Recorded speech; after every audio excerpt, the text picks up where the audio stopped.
మనం చేసే ప్రతి ప్రయత్నంలో ఏదో ఒక ఆటంకం, మనం చేసే ప్రతి పనుల్లో ఏదో ఒక ఆటంకం, మన జీవితంలో, మన కుటుంబంలో, మన పిల్లల జీవితంలో ఏదో ఒక ఆటంకాలు ఉంటానే ఉన్నాయి.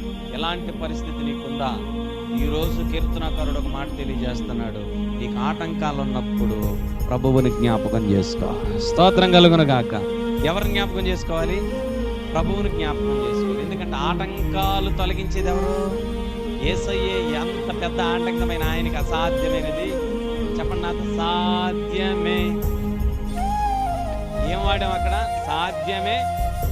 అన్ని ప్రపంచంలో ఎంత పెద్ద ఆటంకమైన తొలగించగల సమర్థుడు ఎవరైనా ఉన్నారంటే ఆయన ప్రభువైన యేసుక్రీస్తే.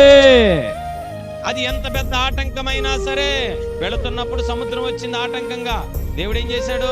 రోడ్డు వేసాడు. వెళుతున్నప్పుడు బలమైన కోటగోడలు వచ్చినాయి ఆటంకంగా, దేవుడు ఏం చేశాడు? పగలగొట్టేశాడు. వాళ్ళు ఏమైనా పగలగొట్టారా? దేవుడే పగలగొట్టాడు. వెళుతున్నప్పుడు వీళ్ళు పడవలో వెళుతున్నప్పుడు పెద్ద తుఫాను ఎదురైందంట. దేవుడు ఏం చేశాడు? ఆ తుఫాను ఆటంకాన్ని కూడా తొలగించాడు.